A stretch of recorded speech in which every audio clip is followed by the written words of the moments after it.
Heavenly Father, we thank you, we glorify thy holy name for this great opportunity you have given us to listen to your word. Father, Lord, speak your word to us in the name of Jesus Christ. Speak your word to us in the name of Jesus Christ. We know nothing. You are the one that can speak your word because you are the word. Father, Lord, come and speak yourself to us in the name of Jesus. And the little you are going to speak to us, oh Lord, do not make us the listener to your words alone. Amen. Let us be able to practice what you are going to tell us. In Jesus' mighty name we have prayed. Amen. So, children of God, according to the psalm theme for this anniversary,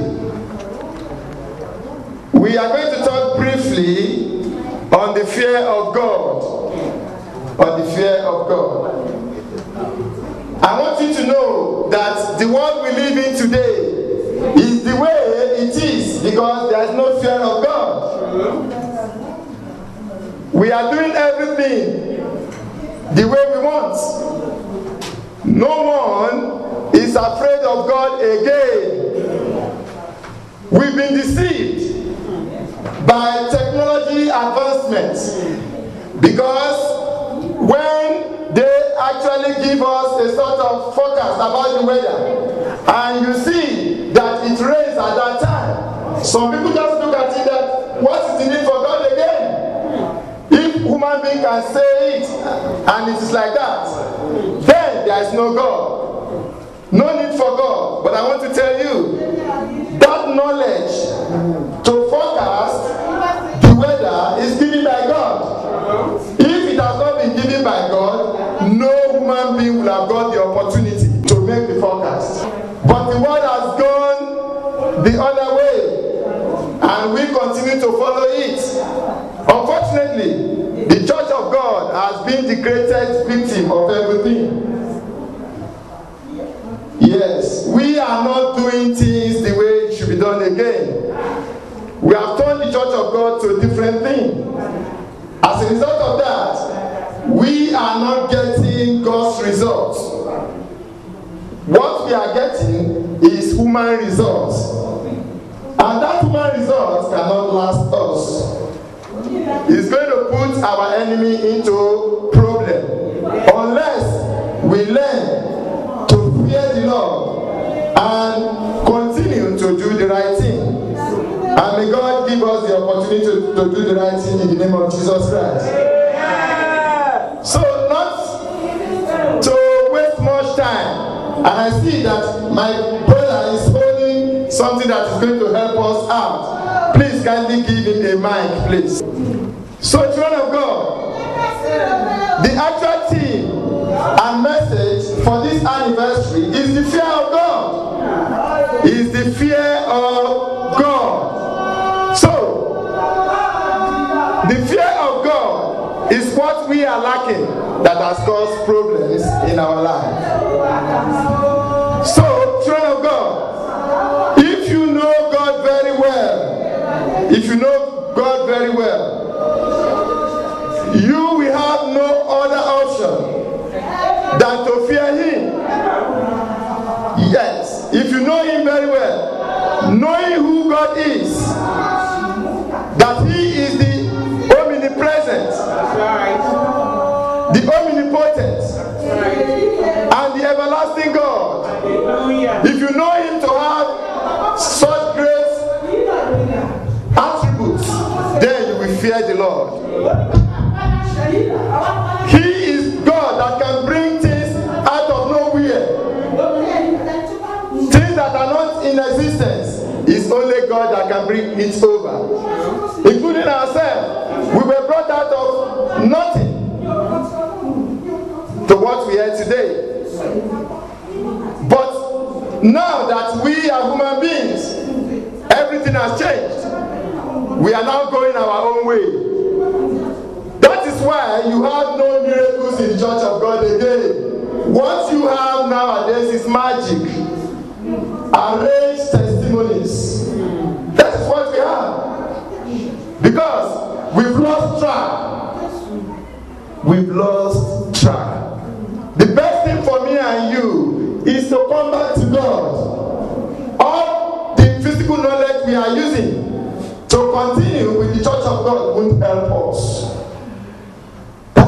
why you see the church will be full at a particular time, and at another time it drains off. Because lies never stay too long. It stays for a while. You can deceive some people sometimes. You cannot succeed in deceiving many people at all times. And what is going on in our church in present times is deceit. And that deceit is affecting the body of Christ. We have to tell each other the truth.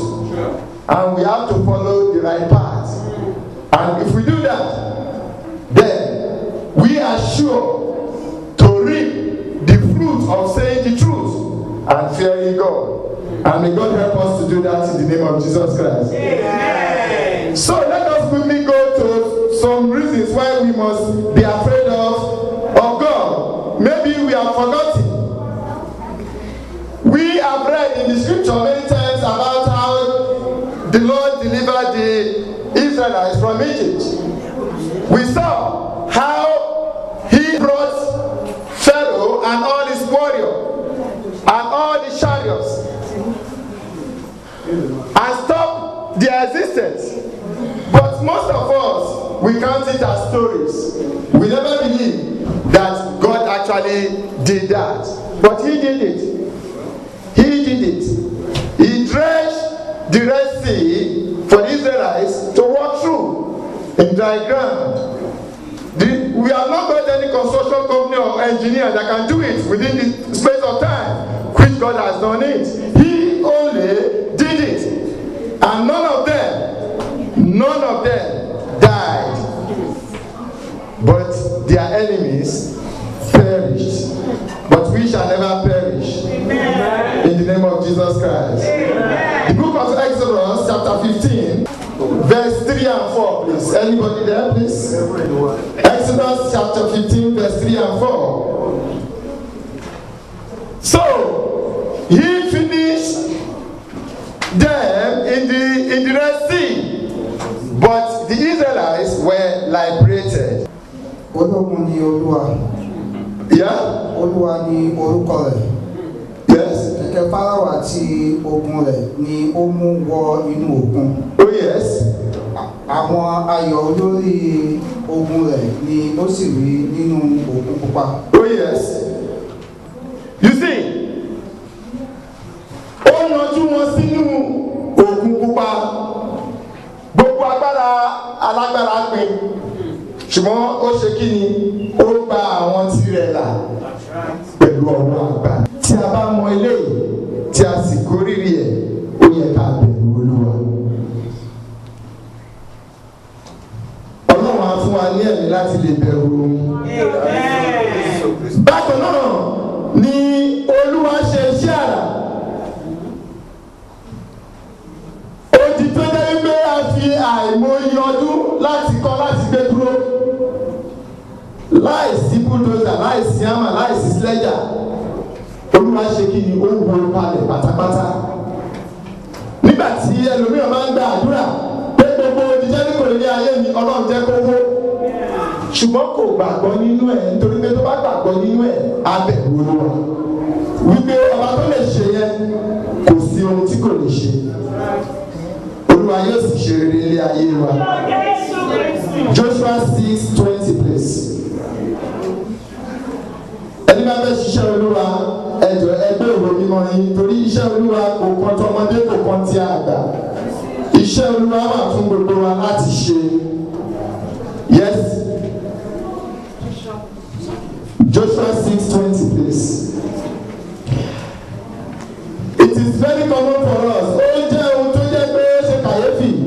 Àwọn ọmọ Ọlọ́run àánọ sílé Olúwa kò sí ìbò Olúwa lọ́wọ́ wa. A sì gbéra wa ní onígbàgbọ́. So the people shouted. Àwọn èèyàn sì pariwo. When the priest blew the trumpet. Nígbà tí and it came to wọ́n fún ìpè. And it came to pass when the people heard the sound of the trumpet. Nígbà tí wọ́n gbọ́ ohùn ìpè. The people shouted with a great shout. Wọ́n sì pariwo pẹ̀lú ohùn agbára. And the wall fell down flat. Òjìjẹ́ ní kò sì wó. And so So that the people went up into the city. Àwọn ọmọ Ọlọ́run sì wọ inú ìlú lọ. Every man straight before him, and they took the city. Wọ́n sì gba ìlú náà. Praise the living Jesus. Hallelujah. Wọ́n sì gba ìlú náà. Olúwa ṣe kí ni? Ó wó odi Jẹ́ríkò. Gbogbo odi Jẹ́ríkò ní ayé wa, Olúwa bá wa wó dà. Mo tún fẹ́ ká mọ̀ wípé Olúwa alágbára ni Olúwa.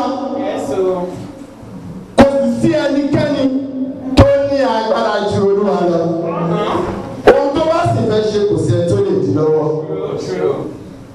Ẹ jẹ́ kí a lọ sí inú ìwé Iṣẹ́ àwọn Apọ́sítélì, Acts of Apostles 12:21-23. Ní pẹ́ rárá. Yes, please. Acts of Apostles 12:21-23.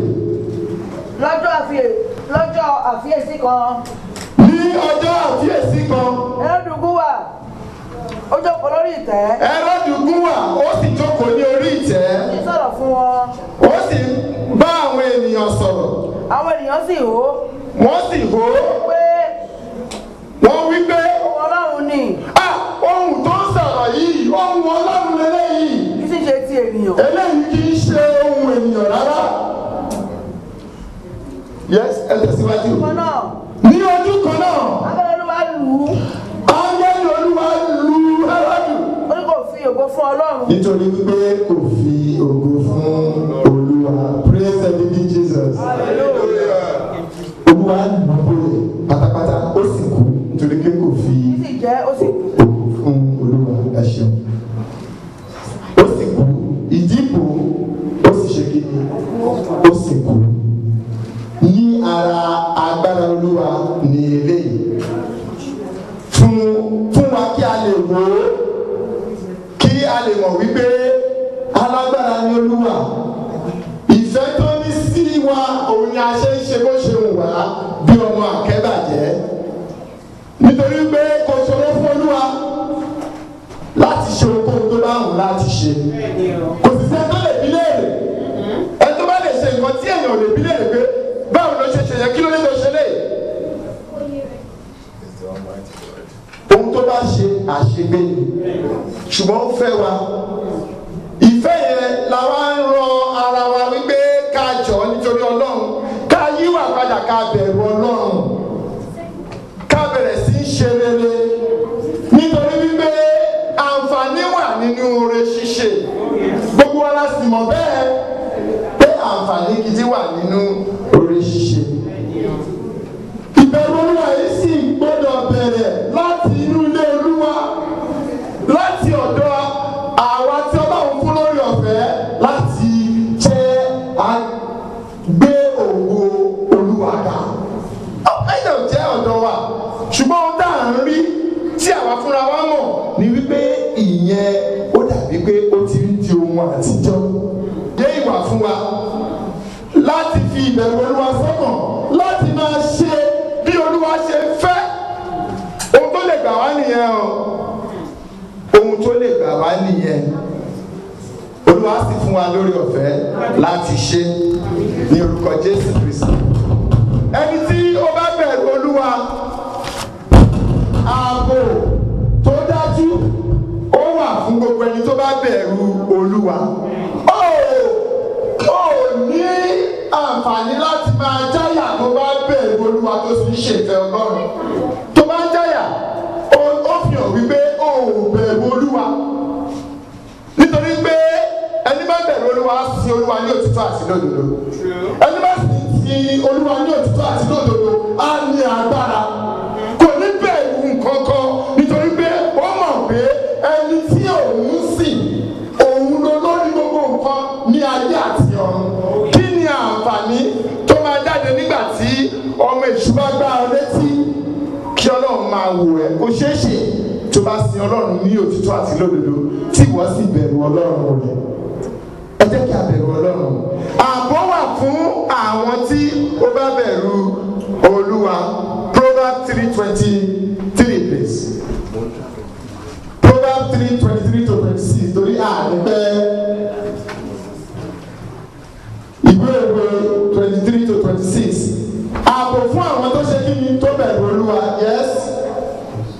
Olúwa ni yóò ṣe ìgbẹ́kẹ̀lé rẹ. Olúwa ni yóò ṣe ìgbẹ́kẹ̀lé àwọn tó bẹ̀rù rẹ̀. Yóò sì pa ẹsẹ̀ rẹ mọ́ kúrò nínú àtìmú. Ó sì pa ọmọ kúrò nínú ibi gbogbo. Yes. Má ṣe fọwọ́ rẹ sẹ́yìn kúrò lọ́dọ̀ ẹni tí ń ṣe tìrẹ. Yes. Má ṣe fọwọ́ ire sẹ́yìn kúrò lọ́dọ̀ ẹni tí ń ṣe tìrẹ. Yes. Bí ó bá wà ní agbára ọwọ́ rẹ láti ṣe é. Gbogbo ohun tí Olúwa bá fún ẹ ní oore ọ̀fẹ́ láti ṣe, ìwọ má ṣàláì máa ṣe wọ́n. Ṣùgbọ́n má ṣe wí fún ẹnìkejì rẹ pé lọ yóò sì padà wá. praise the living Jesus. Hallelujah. Ẹ ṣeun. Olúwa kó wà pẹ̀lú wa. Ẹ̀yin ará mi nínú Olúwa, ọ̀rọ̀ pọ̀ ṣùgbọ́n kò ní sí àsìkò. Ohun tí ó rọ̀ wá òun ni wípé ẹ jẹ́ kí a bẹ̀rù Olúwa nítorí pé ààbò wà fún àwọn tó bẹ̀rù Olúwa. Oore ńlá sì wà fún wọn pẹ̀lú. Oore ńlá wà fún wọn. Nítorí pé gbogbo ohun tí ẹni tó bá bẹ̀rù Olúwa bá ṣe ní àṣeyọrí, àwọn tí ó rò pé àwọn ní agbára wọ́n máa ní wàhálà pẹ̀lú àwọn nǹkan bẹ́ẹ̀ wọ̀nyẹn.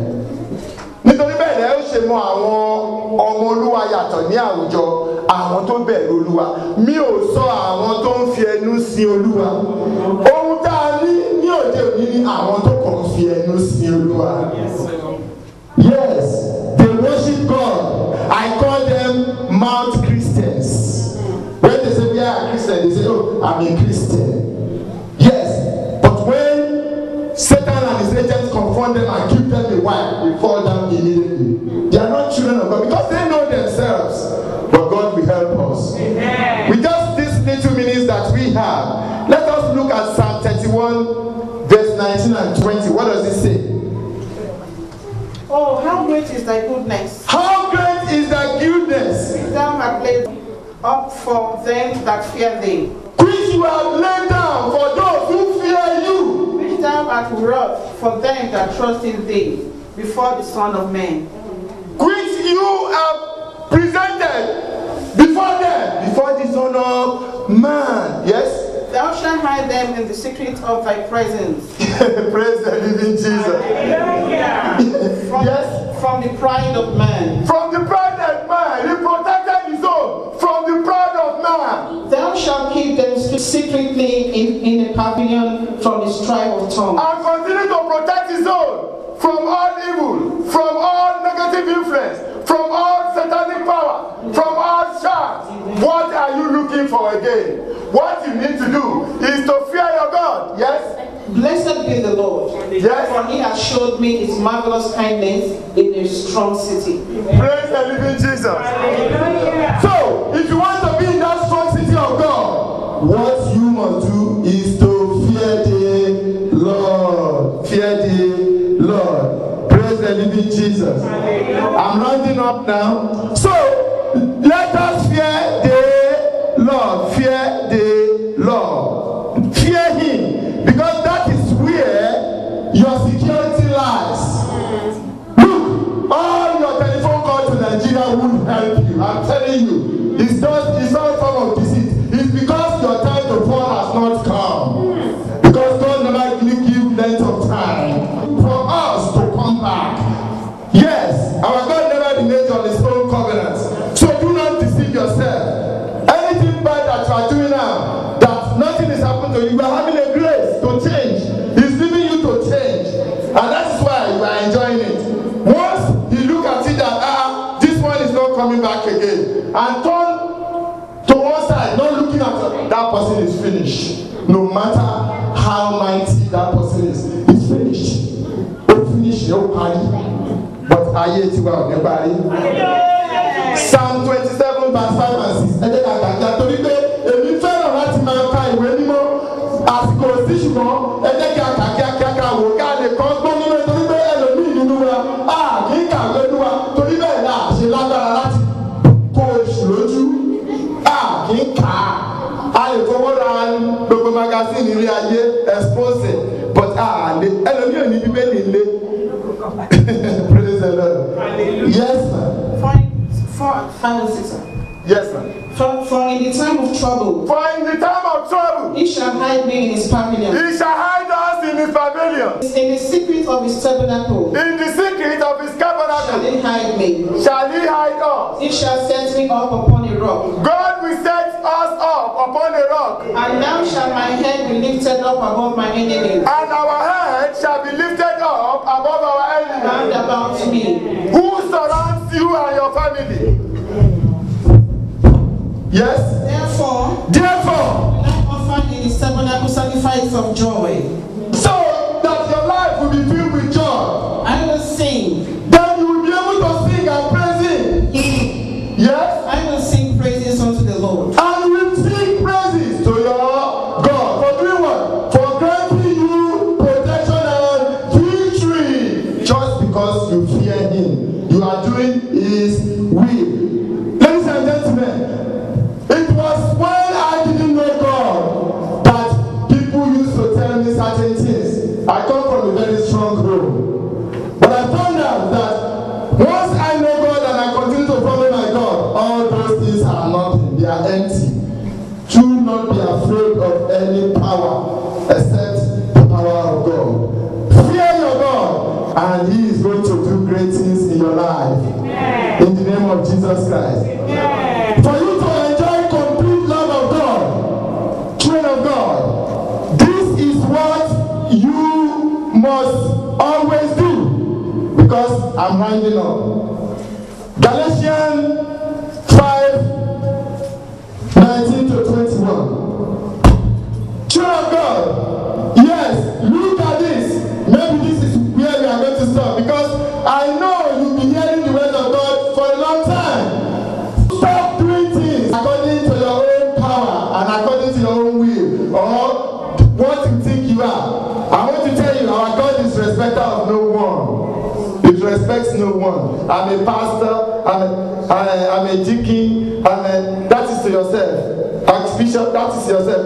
Those are word appellations. What is important, which we want you to do, is to be a true child of God. Forget about all those titles. None of them will take you to heaven. I'm telling you, none of them will give you qualification to heaven. They can call you Pastor Fred, but all those ones are earthly things. What is important is how dedicated you are to the service of your God. If you're not dedicated and don't fear your God, look, all those things will not take you anywhere. You will only receive human praises, and human praises cannot save you. Yes, please. Galatians 5:19 to 21. Yes, please. Now the work of the flesh are manifest, The work of the flesh are manifest. which are this: adultery, Adultery, fornication, fornication, uncleanness, uncleanness, lasciviousness, lasciviousness, adultery, yes, witchcraft, witchcraft, hatred, hatred, variance, variance, emulations, yes, wrath, wrath, strife, yes, seditions, sedition, heresies, yes, envy, envy, murders, yes, drunkenness, drunkenness, killings, yes, and such like, and such like. of the which I tell you before, Oh, part of which I've told you before this time. as I have also told you in time past, I have told you before this time. that they which do such things Those who are doing such a thing, shall not inherit the kingdom of God. they shall never inherit the kingdom of God. I want to ask you, how many of us are free from adultery here? I'm not saying you should identify yourself, but in your heart, how many of us are free from adultery, fornication, gossip, rumor mongering, backsliding, backbiting? You will tell me that you've not killed anybody but your mouth. You use your mouth to scatter people's homes and damage people's lives. You cannot get into the kingdom of God. If people who are doing such a thing are enjoying any grace presently, please change, because the time will come suddenly and everything will come to an end. But our life will never come to an end in the name of Jesus Christ. So, children of God, know it fully that if you continue in all these things, there is no fear of God in you. If you continue with your fornication, adultery, backbiting, backsliding, and all these evils, there is no fear of God God in you. And anyone who doesn't have fear of God, that person lacks knowledge. He lacks wisdom. The person lacks understanding. Because if you understand, if I understand, if I have wisdom, I won't do those things. Because I know that those things comes with the wrath of God. Yes.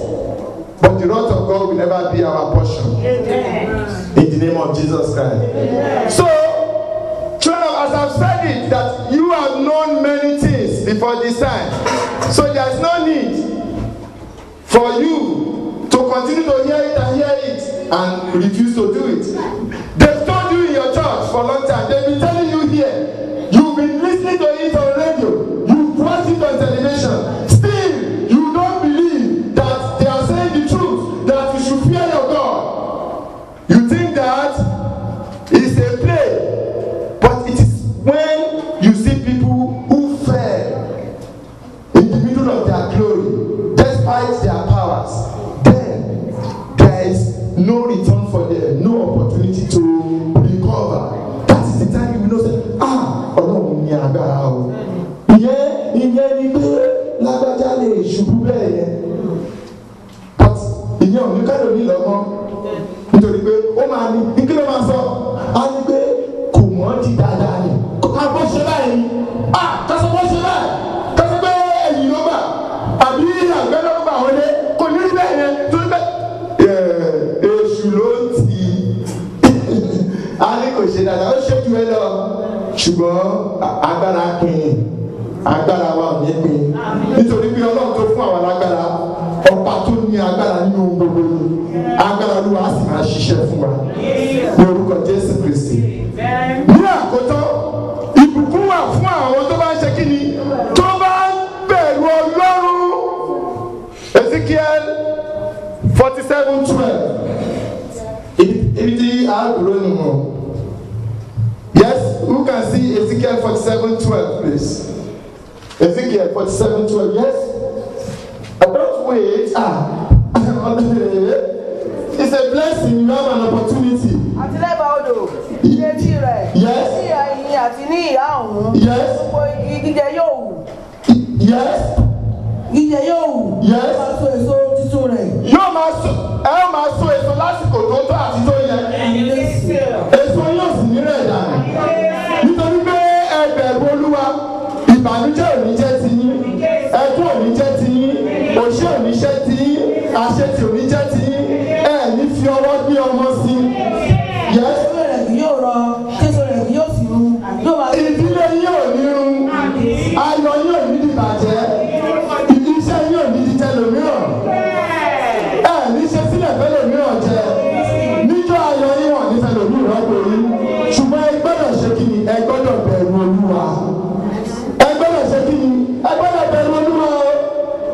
Ẹni tó bá bẹ̀rù Olúwa, àìríjẹ àìrímu ò kì í dé ní ẹ̀, èmi ló sọ bẹ́ẹ̀. Bẹ́ẹ̀ nítorí pé a lè ṣèjẹ́rìí sí i. Yes. nítorí omi wọn láti ibi mímọ́ nì. Omi tí Olúwa yóò máa bù ní láti ibi mímọ́ ló ti wá. Àpò yóò tẹ̀ ní bẹ́ẹ̀. Kò ṣeé ṣe fún ẹni tó bẹ̀rù Ọlọ́run kójú kó tì láyé.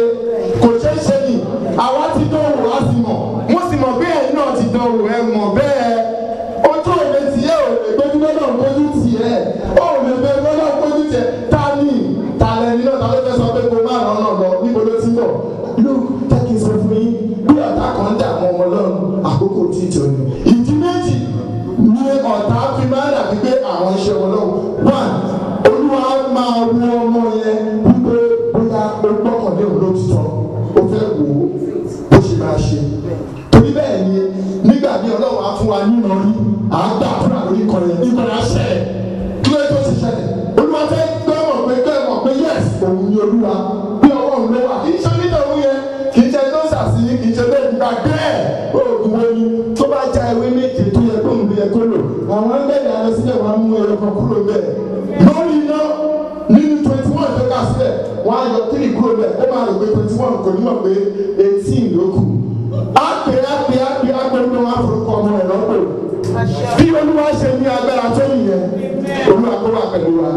Ẹ bẹ̀rù Olúwa, ẹ bá mi parí ẹ̀ka òtítọ́. Ó ti lẹ fún ní jíjẹ àti ewé rẹ̀ fún ìmúláradá. Olúwa yóò ṣe kí ni? Kò tún ní jẹ́ kó ológun àìsàn. Èmi ṣàmì ẹ̀ o. Èmi ṣàmì ẹ̀ o. Ṣé ẹni bá bẹ̀rù Olúwa? Olúwa ò ní jẹ́ kó ṣe kí ni? Kó rí ogun àìsàn. Nítorí wípé ẹni tó rí ogun àìsàn, òun ní àìsàn gbé ṣubú tí kò dìde mọ́. Bẹ́ẹ̀ni, kì í ṣe pé kò ní rẹ̀yàn rárá. Ó ti tó bá jẹ́ pé kò ní rẹ̀yàn rárá, Olúwa ò ní ṣe ewé àti egbò láti ṣe egbò kí fẹ́ni tó bá rẹ̀ kò ní ṣe bẹ́ẹ̀. Nítorí pé á rẹ̀ wá nígbà kan, ṣùgbọ́n tí ó bá borí èèyàn nígbà tí àsìkò Olúwa ò tí ì tó, ìyẹn ni nǹkan tí kò dára. Olúwa ò ní jẹ́ kí àìsàn tó ṣe wá. Mo mọ̀ pé a ti gbọ́ wípé kí a ṣe kí ni, kí a bẹ̀rù Olúwa. Olúwa á sì wà pẹ̀lú wa. Ní orúkọ Jésù Kristi.